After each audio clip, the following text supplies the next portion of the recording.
আজকে আলোচনা করব জেরিয়াট্রিক অ্যাসেসমেন্ট প্রসিডিওর নিয়ে। তো প্রসিডিওরটা আসতে অনেক দেরি হয়ে গেছে, কিন্তু শুরু করা যাক। তো জেরিয়াট্রিক অ্যাসেসমেন্ট মেন আমরা বুঝতে পারছি জেরিয়াট্রিক মানে কাদের সাথে যুক্ত, এজিং অর্থাৎ ওল্ড এজের সাথে যুক্ত। জেরিয়াট্রিক পিপল কারা? যারা হচ্ছে যে 60 বছরের উপরে এবং যারা হচ্ছে তাদের ওল্ড এজ সময়টাকে পার করছে তাদেরকে বলা হয় জেরিয়াট্রিক পিপল। এবং এই জেরিয়াট্রিক পিপলদের একটা এক্সট্রা আলাদা করে কেয়ার নিতে হয়, এবং এই জেরিয়াট্রিক পিপলদের যে কেয়ার দেওয়া হয় সেটাকে বলা হয় জেরেন্টোলজিক্যাল নার্সিং। এবার এই যে জেরেন্টোলজিক্যাল, এই যে এটার পুরো আলাদা আলাদা করে মিনিং আছে, যে জি দিয়ে গাইডিং। তো তাহলে জেরিয়াট্রিক পিপলরা কিন্তু অনেকটা গাইডেন্স, সাপোর্ট, অনেকটা কিছু তাদের প্রয়োজন হয়। তো এই জেরিয়াট্রিক নার্সিংয়ের একটা বিশাল বড় ভাস্ট পার্ট, এবং এই জেরিয়াট্রিক নার্সিংয়ের ভাস্ট পার্টটা ফুলফিল করার জন্যই জেরিয়াট্রিক অ্যাসেসমেন্টটা হচ্ছে ভীষণ ভীষণ ইম্পর্টেন্ট। কারণ একটা জেরিয়াট্রিক পিপলকে অ্যাসেস করে তার ফিজিক্যাল, তার সাইকোলজিক্যাল কন্ডিশন অ্যাসেস করে তারপরেই কিন্তু আমরা তার কন্ডিশন সম্পর্কে ডায়াগনোসিস হতে পারবো বা তার যে ট্রিটমেন্টটা স্টার্ট করতে পারবো। তাই কমিউনিটির ক্ষেত্রে বা এমনি আমাদের মেডিকেল সার্জিক্যাল নার্সিং যেটা থাকে সেটার ক্ষেত্রেও সেকেন্ড ইয়ারের টপিক মেনলি সেখানে জেরিয়াট্রিক নার্সিং প্রসিডিওর কিন্তু আসেই। তো এবার ধরো জেরিয়াট্রিক অ্যাসেসমেন্ট যদি কারো প্রসিডিওর পড়ে, তো তোমরা ভাবছো কি করে প্রসিডিওরটা করব। ভয় পাওয়ার কিছু নেই। জেরিয়াট্রিক অ্যাসেসমেন্ট প্রসিডিওরটা অনেকটা ফিজিক্যাল অ্যাসেসমেন্টের মতোই, অনেকটা নয় পুরোপুরি ফিজিক্যাল অ্যাসেসমেন্টের মতো। তো শুধুমাত্র জেরিয়াট্রিক অ্যাসেসমেন্টে ধরো জেরিয়াট্রিক অ্যাসেসমেন্ট, সেটা থেকে আমরা দুটো অ্যাসেসমেন্ট করবো। কি কি? সাইকোসোশ্যাল অ্যাসেসমেন্ট আর ফিজিক্যাল অ্যাসেসমেন্ট। সাইকোসোশ্যাল কারণ জেরিয়াট্রিক পিপলরা হচ্ছে ওল্ড এজ পিপল এবং তাদের সব থেকে বেশি ডিমেনশিয়া হওয়ার চান্স থাকে। তাদের পার্সোনালিটি ডিলে, মেমারি, ইন্টেলিজেন্স সমস্ত কিছু ডিক্লাইনিং হয়। তো সেক্ষেত্রে সাইকোসোশ্যাল অ্যাসেসমেন্ট করা আর ফিজিক্যাল অ্যাসেসমেন্ট করা দুটোই কিন্তু প্রচুর ইম্পর্টেন্ট। তো ধরো তোমার জেরিয়াট্রিক অ্যাসেসমেন্ট প্রসিডিওরটা পড়েছে, তো তাহলে তুমি কি করবে? প্রথমেই হচ্ছে জেরিয়াট্রিক পিপল কাদের বলে সেটা আগে বলবে। প্রথমে এটা বলতে পারো যে childhood, youth, adulthood and old age, this are the cycle of our life and old age is our part of life and old people are like a child. So যেমন আমাদের চাইল্ডকে কেয়ার দেওয়ার প্রয়োজন হয়, তেমন ওল্ড এজ পিপলদেরও কেয়ার দিতে হয়। দিয়ে এটা শুরু করলে, দিয়ে এবার বললে যে today my procedure is geriatric assessment and I will assess a geriatric people and I will assess her head to foot examination, physical examination and psychosocial examination. আর যখনই অ্যাসেসমেন্ট পড়বে তখন সম্পূর্ণ হিস্ট্রি টেকিংটা কিন্তু ভীষণ ভীষণ ইম্পর্টেন্ট। তোমাদের যে নর্মাল হিস্ট্রি টেকিং এর ফরম্যাট আছে সেই ফরম্যাট অনুযায়ী সমস্ত কিছু ফুলফিল করে তারপর সাইকোসোশ্যাল অ্যাসেসমেন্ট করবে এবং তারপর হচ্ছে যে ফিজিক্যাল অ্যাসেসমেন্ট করতে হবে। জেরিয়াট্রিক অ্যাসেসমেন্টের মধ্যে দুটো, ফিজিক্যাল অ্যাসেসমেন্ট করব আর সাইকোলজিক্যাল অ্যাসেসমেন্ট। আর ফিজিক্যাল অ্যাসেসমেন্টের মধ্যে কি হেড টু ফুট এক্সামিনেশন, আর সাইকোলজিক্যালের মধ্যে পার্সোনালিটি, মেমারি, ইন্টেলিজেন্স, সেক্সুয়ালিটি এগুলো চেক করে নিতে হবে। তো জেরিয়াট্রিক অ্যাসেসমেন্টের একটা পার্ট হচ্ছে ফিজিক্যাল এক্সামিনেশন। তো তাহলে ফিজিক্যাল এক্সামিনেশন মেন কি? Head to foot examination. তো তার জন্য লাগবে কি? Tray set up. ট্রেতে কি লাগবে? একটা ক্লিন ট্রে লাগবে, এবং ক্লিন ট্রের মধ্যে কি কি নেব দেখে নাও। সেখানে কি থাকবে? Sphygmomanometer to check the blood pressure, stethoscope to hear the heart sound বা auscultate the body parts, a torchlight to check the body parts like ear, nose and eyes, a thermometer to check the temperature of the body, a tape measure to measure the height or also any other parts like abdominal guard টা measurement করার জন্য। কারণ যদি পেটটা যদি মনে হয় যে সিরোসিস হয়ে আছে, পেটের মধ্যে পেটটা ফুলে আছে, তো সেক্ষেত্রে আমরা মেজার দিয়ে মেজার করে নেবো। আর একটা হচ্ছে পেপার ব্যাগ, যেটা হচ্ছে এই পেপার ব্যাগ, আর একটা কটন বলের নেবে, গোল বাটি নিয়ে কটন বল নেবে, আর হচ্ছে স্যানিটাইজার নেবে। কারণ যেহেতু তুমি স্টেথোস্কোপটা, থার্মোমিটারটা ডিসইনফেক্টেড করে নেবে, তো এই জন্য এইগুলো নেবে। তো এটা হচ্ছে নর্মাল ট্রে সেট আপ। তো ফিজিক্যাল এক্সামিনেশনের ট্রে এরকম ভাবে হলেই হয়ে যায়, আর বেশি কিছু লাগে না। তো তুমি পেশেন্টের কাছে চলে যাবে, পেশেন্টকে এক্সপ্লেন করবে, দিয়ে স্টার্ট করে দেবে। তো ধরো তুমি এবার চলে এসেছো, হ্যাঁ অবশ্যই ফিজিক্যাল এক্সামিনেশন করছো, ঘড়ি কিন্তু মাস্ট, কারণ তুমি ভাইটাল সাইন্স, ঘড়ি ছাড়া কিন্তু ভাইটাল সাইন হবে না।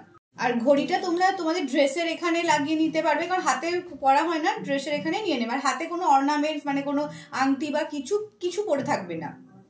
ধরো তুমি ম্যামের কাছে চলে গেছো, ম্যামকে এক্সপ্লেন করছো, good morning ma'am, today my procedure is physical assessment বা জেরিয়াট্রিক অ্যাসেসমেন্ট। তুমি যা ইচ্ছে দিয়ে শুরু করতে পারো। তো যদি জেরিয়াট্রিক অ্যাসেসমেন্ট বলো তাহলে জেরিয়াট্রিক অ্যাসেসমেন্ট কি বলে তারপর ফিজিক্যাল অ্যাসেসমেন্টে চলে আসবে। তো আমি ফিজিক্যাল অ্যাসেসমেন্ট হিসেবেই বলছি। So today my procedure is physical assessment, and physical assessment is a part of every diagnosis by every treatment, and that's why we can observe the condition of the patient and we can find out the objective data of the patient. And physical assessment is a part to identify any early symptoms in the patients and to detect any other abnormalities বা complication in the patient. বলে শুরু করলে যে purpose কি, purpose আমরা জানি যে আমাদের অ্যাসেসমেন্ট করার পারপাস কি, যে হেড টু ফুট এক্সামিনেশন করে আমি মেন্টাল স্ট্যাটাস, ফিজিক্যাল কন্ডিশন, কোনো এনলার্জমেন্ট অফ দ্য অর্গান বা অ্যানাদার কিছু হয়ে আছে কি সেটা আমরা আইডেন্টিফাই করতে পারবো ফিজিক্যাল এক্সামিনেশন দিয়ে। যে তুমি পেশেন্টের কাছে চলে আসবে, আগে ম্যামকে বলে নেবে ম্যাম আমি হ্যান্ড ওয়াশ করে আসি, তাহলে যে তুমি হ্যান্ড ওয়াশ করতে চলে যাবে। এবার হ্যাঁ, যে কোনো প্রসিডিউরের 4টে প্রিপারেশন জানো, environment preparation, patient preparation, tray preparation, self preparation. Self প্রিপারেশনে কি হ্যান্ড ওয়াশিং, হাতে ঘড়ি খুলে রেখে দেওয়া, হাতের কোনো অর্নামেন্টস থাকলে পকেটে নিয়ে নেওয়া, সেলফ প্রিপারেশন। এনভায়রনমেন্ট প্রিপারেশন কি লাইট জ্বালাবে, পাখা অফ করবে, যদি শীতকাল হয় তো পাখা জ্বলবেই না, আর স্ক্রিন দিয়ে হচ্ছে যে একদম সিকিউর করবে যে পেশেন্টের প্রাইভেসি যাতে হ্যাম্পার না হয়। এটা হয়ে গেল। পেশেন্ট প্রিপারেশনের মধ্যে কি পেশেন্টকে এক্সপ্লেন করলে প্রসিডিওরটা, পেশেন্ট যদি বাথরুম করতে যায় পেশেন্টকে একদম টয়লেট করিয়ে নিয়ে এসে তারপর প্রসিডিওরটা শুরু করবে। চলো, আর আর্টিকেল প্রিপারেশন আর্টিকেল বলে দিয়েছো। তো পেশেন্টের সাথে ইন্টারাকশন কিন্তু প্রচুর ইম্পর্টেন্ট, কারণ এক্সামিনার কিন্তু দেখবে যে তুমি পেশেন্টের সাথে কতটা ভালোভাবে ইন্টারাক্ট করছো। তুমি তোমার পরীক্ষা, তুমি এসে পেশেন্টের ওপরে এসব করে দিয়ে চলে যাচ্ছ, পেশেন্ট হাঁ করে ভয় পেয়ে যাচ্ছে, সেটা যেন না হয়। পেশেন্টকে এক্সামিনেশন করা, পেশেন্টকে একদম এক্সপ্লেন করা, সেটা কিন্তু তোমার দায়িত্ব। এটা পেশেন্ট ইন্টারাকশনে 2 নম্বর থাকে কিন্তু। গুড মর্নিং রোহিণী, কেমন আছো? শরীর ঠিক আছে তোমার? সকালে ব্রেকফাস্ট করেছিলে? আচ্ছা, আমি না তোমার আজকে একটু এক্সামিনেশন করব, তোমার পুরো মাথা থেকে পা পর্যন্ত। হ্যাঁ, তুমি ভয় পাবে না, আমি দেখবো তোমার শরীরে কোনো প্রবলেম আছে কি, ঠিক আছে? চলো, দিয়ে পেশেন্টকে জিজ্ঞাসা করবে পেশেন্ট টয়লেট করে এসেছিল কি, তুমি কি টয়লেট করে এসেছিলে? টয়লেট করোনি তো? ঠিক আছে, তুমি টয়লেট করে আসো। টয়লেট তো আমরা যেহেতু ধরো তোমরা জেরিয়াট্রিক অ্যাসেসমেন্ট করতে চলেছো, জেরিয়াট্রিক পিপলদের ক্ষেত্রে তো জেরিয়াট্রিক পিপলটাকে বলবে যে যান আপনি বাথরুম করে আসুন। এবার যদিও বাথরুম করে নিজে নিজে যেতে না পারে, তুমি ধরে ধরে তাকে নিয়ে যাবে এবং নিয়ে আসবে। তোমার কিন্তু কর্তব্য, কারণ তুমি বাথরুম করতে পাঠিয়েছো, পড়ে টরে গেলে কিন্তু তোমার দায় হবে। তো পেশেন্টকে ধরে ধরে তুমি নিয়ে যাবে, আবার নিয়ে আসবে। এটা হয়ে গেল। আর একটা হচ্ছে, যদি পেশেন্ট যদি তোমার বসতে পারে, মানে নিজে নিজে বসতে পারে এপারে, তো তাহলে তুমি হেড টু ফুট এক্সামিনেশন পেশেন্টকে বসেই করতে পারো। যে পেশেন্টকে একদম শোয়াতেই হবে এরকম না, কারণ চোখ মুখ যেগুলো দেখবে তুমি তো বসে বসে হয়ে যাবে। শুধু অ্যাবডোমিনাল অ্যাসেসমেন্টের সময় তুমি শোয়াবে, বুঝতে পেরেছো? তাহলে তুমি বসেই করাতে পারো। তো পেশেন্টকে ধরো তুমি বাথরুম নিয়ে গেলে, যেহেতু পেশেন্ট একবার উঠছে বাথরুম গেল, তখনই তাহলে পেশেন্টের একবারে কি করে নেবে, ওয়েট মেপে নেবে আর হাইটটা মেপে নেবে। তুমি তো ওয়েট মেশিনটা বেড সাইডে একদম নিয়ে আসবে, তো পেশেন্টকে দাঁড় করিয়ে একদম এইভাবে, আর ওয়েট মেশিনের ওপরে সবসময় অবশ্যই খবরের কাগজ রাখবে, দিয়ে পেশেন্টের ওয়েটটা দেখে নিলে, দিয়ে তারপরে এইভাবে তুমি টেপ মেজার দিয়ে হাইটটাও দেখে নেবে। পেশেন্ট দাঁড়িয়ে থাকলেও টেপ মেজার দিয়ে একদম ওপর থেকে নিচ করে হাইটটাও দেখে নেবে। তাহলে হাইট, ওয়েট, টয়লেটিং করে এসে হয়ে গেল। দিয়ে পেশেন্টকে বসাবে, বসিয়ে তুমি একেবারে ভাইটাল সাইনগুলোও নিয়ে নেবে। তাহলে জিনিসটা সুবিধা হবে যে তুমি আগে ভাইটাল সাইন্স এগুলো করা থাকলো, দিয়ে এবার পরপর হেড টু ফুট এক্সামিনেশন করে নিলে। তো তাহলে দিয়ে একদম প্রেশার, ভাইটাল সাইন্স মানে প্রেশার চেকিং। তো পেশেন্টের প্রেশার চেকিং করবে, প্রেশার চেকিং করে বলে দেবে যে আমি এরকম প্রেশার দেখছি। প্রেশার চেকিং করলে দিয়ে হচ্ছে তারপরে তুমি টেম্পারেচারটাও মেপে নেবে এই সময়। টেম্পারেচারটা দিয়ে ধরো টেম্পারেচারটা এটা দিলে, এটা দেওয়ার পরে এটা তো এখানে থাকলো জানো 2 মিনিট রাখতে হবে, তখন সাথে সাথে টেম্পারেচারটা দেওয়ার সাথে সাথে পালসটাও দেখে নেবে। তাহলে দুটো কাজ একসাথে হয়ে গেল, টাইম সেভ হলো। পালস দেখে নিলে টেম্পারেচার ওখানে দেখা হয়ে গেল। তাহলে ভাইটাল সাইন হয়ে গেল। ভাইটাল সাইনগুলো যেই হয়ে যাবে তুমি তোমার নোটবুকে নোট করে নেবে, কারণ তুমি ভুলে যাবে। তাহলে ভাইটাল সাইন্স তাহলে কি কি দেখে নিলে তুমি, তোমার হাইট, ওয়েট আর বিপি, টেম্পারেচার, পালস রেট, এগুলো পরপর তুমি একদম তোমার নোটবুকে নোট করে নিলে। এগুলো করলে চুপচাপ করে গেলে তাই না, পেশেন্টকে কিন্তু বলবে তোমার প্রেশারটা একটু বেশি আছে, তোমার হাইটটা এটা, ওয়েট একটু বেশি আছে, ওয়েটটা কমাতে হবে, একটু হাঁটাহাঁটি করবে, এরকম ইনস্ট্রাকশন দিতে থাকবে। যদি হাইট বেশি, ওয়েট বেশি থাকে সেটা কি বলা উচিত তুমি জানবে, সেই অনুযায়ী বলতে থাকবে।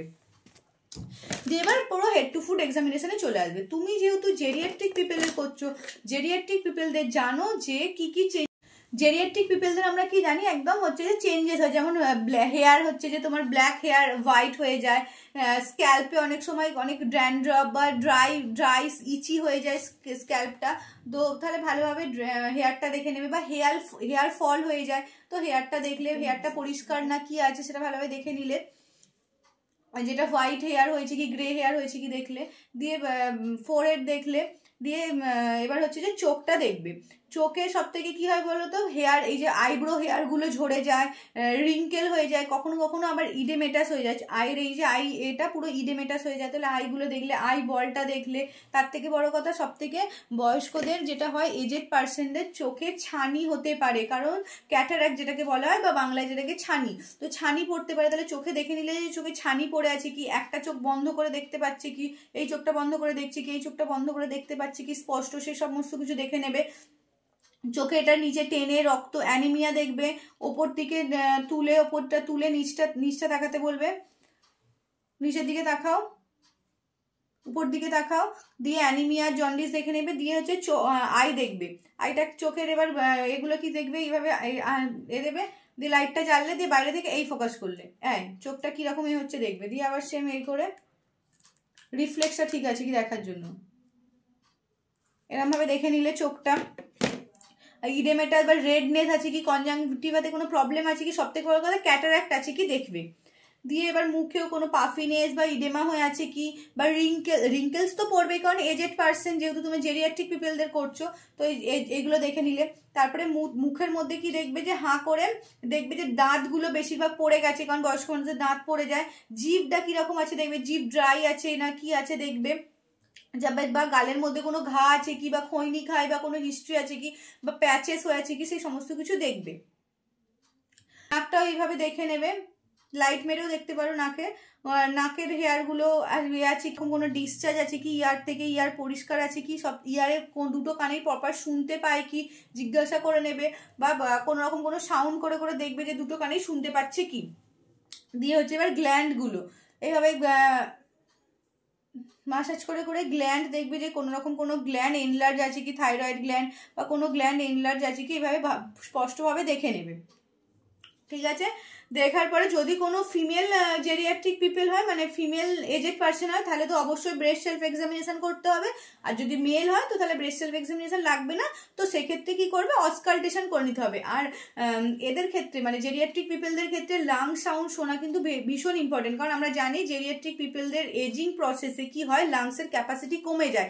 বা অনেক যাদের যে সমস্ত জেরিয়াট্রিক পিপলরা 60-এর ঊর্ধ্বে, তাদের 20 বছর 15 বছরের স্মোকিং হিস্ট্রি আছে, তাদের কি হয়, রংকাই আছে কি দেখার জন্য আমরা কিন্তু লাং সাউন্ড শুনবো, অবশ্যই শুনতে হবে, লাং সাউন্ডটা কিন্তু মাস্ট। আর পেশেন্টকে এই সময়তেই সমস্ত হিস্ট্রিগুলোও নিয়ে নেবে, যে কাফ ওঠে কি, কাফের সাথে কি রক্ত ওঠে কি, বা খুব সর্দি জমে থাকে কি বুকে, বা চোখে দেখতে পাচ্ছ কি, বা আগে কি কখনো সিগারেট খেয়েছিলে, এই সমস্ত কিছু কথা বলতেই থাকবে, সিগারেটের হিস্ট্রি নিয়ে নেবে। দিয়ে লাং সাউন্ডটা শুনবে, বলবে হাঁ করে জোরে নিঃশ্বাস নিতে।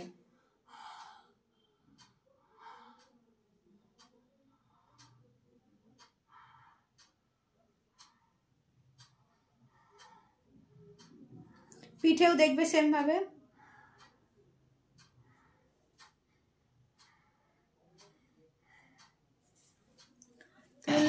লাংসের ক্যাপাসিটি দেখাটাও কিন্তু কার্ডিওভাস্কুলার সিস্টেমের মধ্যে তো আমরা ভাইটাল সাইন্স চেক করে নিয়েছি, পালস রেট, বিপি চেক করা হয়ে গেছে। তো এমনি যদি জেরিয়াট্রিক পিপল হয়, বেশিরভাগ ক্ষেত্রেই দেখা যায় যে বিপিটা 140ই হয়, মানে অর্থাৎ সিস্টোলিক প্রেশার বেশিই থাকে। তো ওটা বলে দেবে যে 140/80 আছে, তোমার ভয় পাওয়ার কিছু নেই, এই প্রেশারটা বয়স্কদের হয়, বা এরকম বলে রাখবে যে তোমার বাড়িতে কি কারো প্রেশারের হিস্ট্রি আছে। মানে হিস্ট্রি টেকিংটাও কিন্তু জেরিয়াট্রিক পিপলদের ক্ষেত্রে প্রচুর প্রচুর ইম্পর্টেন্ট, যে সে এজেড পার্সন হয়ে সে এখনো কোনো কাজ করছে কি, তাকে ভারী কোনো কাজ করতে হয় কি, সেই সমস্ত কিছু, এবং সেটা নোট ডাউন করা। এবার হয়ে গেল। দিয়ে এবার অ্যাবডোমিনাল যে অ্যাসেসমেন্টটা, আমার অ্যাবডোমিনাল অ্যাসেসমেন্টের একটা ভিডিও আছে, তোমরা সেটা দেখে নিও, তাহলে হয়ে যাবে, কারণ পুরো স্পষ্টভাবে 4টে স্টেপ একদম ইন্সপেকশন, অসকালটেশন, প্যালপেশন, পারকিউশন সমস্ত কিছু দেখানো আছে, তোমরা ওটা দেখে নেবে। দিয়ে এবার আর এজেড পার্সনদের ক্ষেত্রে আরেকটা ইম্পর্টেন্ট সিস্টেম হচ্ছে মাসকিউলোস্কেলিটাল সিস্টেম। মেন মাসকিউলোস্কেলিটাল সিস্টেম কারণ বেশিরভাগ এজেড পার্সনদের কি হয়, ওয়ে হয়ে যায়, অস্টিও আর্থারাইটিস হয়ে যায়, অর্থাৎ বোন ডেন্সিটি বা বোন যে জয়েন্ট যে বোনগুলো সেগুলো ক্ষয়ে যায়। তো তাহলে আর থেকে বড় কথা নেক রিজিডিটি হয়ে যায়, তারপরে যে হাইট যেটা ছিল তার হাইট অনেক কমে যায়, কারণ আমার ঠাকুমার তো এখন এইটুকু হয়ে গেছে, মানে হাইট তাদের অনেক মানে ডিক্রিজ হয়ে যায়। তো তাহলে তাদের এই যে মাসকিউলোস্কেলিটাল সিস্টেমটা চেক করা কিন্তু ভীষণ ইম্পর্টেন্ট। আর একটা হচ্ছে যে স্পাইনাল কর্ডটা, বেশিরভাগ ক্ষেত্রে স্পাইনাল কর্ডটা পুরো একদম স্পাইনাল কর্ডের যে স্ট্রাকচার চেঞ্জ হয়ে যায়, তাহলে সেটা দেখে নেবে যে কাইপোসিস হয়ে আছে কি বা সোয়েলিং ইন জয়েন্ট কি। তার থেকে বড় কথা বেশিরভাগ এজেড পেশেন্টদের কি পার্কিনসন ডিজিজে কি হয়, ট্রিমার হয়, একদম হাত পা কাঁপে। তোমরা অনেক তোমাদের আশপাশের বয়স্ক দাদু দিদাদের দেখবে যে তারা কেঁপে চলে, কেঁপে কথা বলে, বা যখন নড়ে এরা, আমরা যে নর্মাল মুভমেন্ট করছি যে আমাকে কেউ ডাকলো আমি এরম সরে গেলাম, ওরা কিন্তু সরবে না, ওরা পুরো বডিকে ঘুরিয়ে করবে, মানে ওদের ওই যে মুভমেন্ট মোবিলিটি কিছু থাকে না, এবং হাত পুরো ট্রিমার, এরকম পার্কিনসন ডিজিজ গুলো যে তাদের পুরো রিজিড হয়ে যায়। তারপরে হচ্ছে যে এই যে অ্যাঙ্কেলগুলো দেখতে হবে, কারণ আর্থারাইটিস, যে বয়স্কদের আর্থারাইটিস ভীষণ হয়, তো তাহলে এই যে রেঞ্জ অফ মোশন হচ্ছে কি, এরকম আওয়াজ মানে কোথাও ব্যথা হচ্ছে কি করলে, তো সেই সমস্ত অ্যাঙ্কেলগুলো দেখে নেবে, দুটো পা থেকে শুরু করে হাতের এই নি জয়েন্ট থেকে মানে ফিঙ্গার জয়েন্ট সমস্ত কিছু, বা কোনো জায়গায় কোনো ইডেমা আছে কি, বা জিজ্ঞাসা করে নেবে যে দাদু বা ঠাকুমা তোমার কি হাঁটতে অসুবিধা হয়, তোমার উঠতে গেলে হাঁটুতে খুব ব্যথা হয়, কোমরে যন্ত্রণা হয়, কারণ বয়স্কদের ক্ষেত্রে এগুলো কিন্তু খুব কমন। এই যে হাঁটুর ব্যথা, এর ব্যথা, অ্যাঙ্কেল ইডেমা আছে কি সেটা দেখে নেবে, আছে কি এই সমস্ত কিছু দেখবে, বা পায়ে ভেরিকোজ ভেন হয়ে আছে কি, বা কোথাও মাসেল লস হয়েছে কি, বা একদম ম্যালনারিশ হয়েছে কি, একদম শরীরে কোনো রকম কোনো ফ্যাট নেই, এটা দেখবে। আর রিঙ্কেল, সব থেকে বয়স্কদের স্কিন কিন্তু খুব পাতলা হয়ে যায়, তো তার জন্য বেড সোর হওয়ার চান্স কিন্তু প্রচুর থাকে। তো তাহলে যদি পেশেন্টটা যদি কোনো হসপিটালাইজড পেশেন্ট হয়, তার ব্যাক কেয়ার বা ব্যাক চেক করা কিন্তু ভীষণ ইম্পর্টেন্ট। পেশেন্টকে সাইড হয়ে শুইয়ে ভালোভাবে ব্যাকটা দেখবে যে ব্যাক সাইডে কোথাও রেডনেস হয়ে আছে কি, যদি কোথাও রেডনেস হয়ে থাকে সেখানে কিন্তু প্রপার কেয়ার নিতে হবে, ব্যাক কেয়ার নিতে হবে, কারণ ওই রেডনেস থেকেই বেডসোর হয়ে যাবে। কারণ একমাত্র কারণ হচ্ছে যে বয়স্কদের আমরা জানি যে স্কিনটা ভীষণ একদম থিন হয়ে যায়, কোথাও লাগলেও প্রচুর কেটে গিয়ে রক্ত বেরিয়ে যায়, তাহলে ব্যাক কেয়ার কিন্তু ভীষণ ইম্পর্টেন্ট। হয়ে গেল মোটামুটি জেরিয়াট্রিক অ্যাসেসমেন্টের মধ্যে বেশিরভাগটাই কি পড়বে, মানে জেরিয়াট্রিক অ্যাসেসমেন্ট যখন তোমাদের পড়বে মাথায় কোনটা রাখবে বলো তো, যে জেরিয়াট্রিকের যে কোয়েশ্চেনটা আসে না, যে জেরিয়াট্রিক পিপলদের এজিং প্রসেসে কি কি প্রবলেম হয়, ইন্টিগুমেন্টারি সিস্টেম থেকে রেসপিরেটরি সিস্টেম থেকে পুরো সিস্টেম ওয়াইজ লিখতে হয়, সেটা মাথায় রাখলেই তোমরা মোটামুটি হেড টু ফুট এক্সামিনেশনটা করে নেবে ওইভাবেই। আর জেরিয়াট্রিক পিপলদের তো যে চেঞ্জেসগুলো পুরো স্পষ্ট আমরা দেখতে পাই, আমার কাছে দেখে জেরিয়াট্রিক পিপল থাকতো, আমি কিন্তু স্পষ্ট তোমাদেরকে সমস্ত কিছু ভালোভাবে দেখাতে পারতাম। তো এটা গেল প্রসিডিওরটা। তো আশা করছি তোমরা বুঝতে পেরেছো ভালোভাবে। আর এরপরে আসবে যে মেন্টাল স্টেটাসটা, জেরিয়াট্রিক পিপলদের মেন্টাল স্টেটাস ভীষণভাবে মানে চেঞ্জেস হয়ে যায়, তারা কি বলছে কি করছে কোনো রকম কিছু থাকে না, তাদের পার্সোনালিটি চেঞ্জ হয়, দেখা যায় যে তারা আগে যে কাজটা করতো না সে এখন সেই কাজটাই করছে। তো তাহলে তার ওই মেন্টাল স্টেটাস এক্সামিনেশনটা একটু করে নেবে। আর হিস্ট্রি টেকিংটাও কিন্তু ভীষণ ইম্পর্টেন্ট। হচ্ছে যে তোমরা ধরো অ্যাসেসমেন্ট করে নিলে ম্যামের সামনে, অ্যাসেসমেন্টটা করার পরে তোমাদেরকে যে রেকর্ড শিটটা দেয় না, সেটা তো ফিল আপ করতে হবে। আর যদি কখনো অ্যাসেসমেন্ট পড়ে, তাদের এরকম ফিজিক্যাল অ্যাসেসমেন্ট বা জেরিয়াট্রিক অ্যাসেসমেন্ট পড়ে, তাদের কিন্তু এই রেকর্ড শিটটা ইম্পর্টেন্ট, কারণ রেকর্ড শিটে 5 নম্বর থাকে, তোমাকে সুন্দরভাবে লিখতে হবে। প্রথমে কি করবে, আইডেন্টিফিকেশন ডেটা লিখবে, যে পেশেন্টের সমস্ত কিছু করেছো সেটা সমস্ত কিছু লিখে নিলে। তারপরে তার personal history, socio economic status, physical examination, ধরো এটা তো হিস্ট্রিটা লিখে নিলে। এবার যে তুমি এক্সামিনেশন করেছো, যে বডি বিল্ড কীরকম ছিল, যে সেরকম পশ্চার কেমন ছিল, গেট কীরকম ছিল, নারিশমেন্ট কীরকম ছিল, ম্যালনারিশ না কি, অ্যাক্টিভিটি কেমন ছিল, সেরকম পরপর এই সিস্টেম ওয়াইজ কিন্তু এইভাবে তুমি ফরম্যাটটায় লিখে নেবে, মানে যা যা পেয়েছো তা এত সুন্দর করেই এইভাবে লিখবে, পুরো এইরাম পর্যন্ত লিখে নিলে। দিয়ে একটা কেয়ার প্ল্যান লিখতে হবে অবশ্যই, রেকর্ড শিটে কেয়ার প্ল্যান কিন্তু মাস্ট, নাহলে কিন্তু তুমি ওখানে 5 নম্বর পাবে না। এইভাবে ডে 1 যেদিন তুমি প্রসিডিওরটা দেখিয়ে এরম কেয়ার প্ল্যান, 2টো কেয়ার প্ল্যান লিখে দেবে একদিনের, দিয়ে লাস্টে হচ্ছে এইখানটায় হেলথ এডুকেশন দেবে, যে পেশেন্টের এই পেয়েছি, তার এই হেলথ এডুকেশন আমি দিয়েছিলাম, দিয়ে এই রেকর্ড শিটটা জমা দিলে তাহলে তোমার এই জেরিয়াট্রিক অ্যাসেসমেন্ট প্রসিডিওরটা সম্পূর্ণ হবে। তো প্রসিডিওরটা আসতে খুব দেরি হয়ে গেলো, তার জন্য আমি সরি।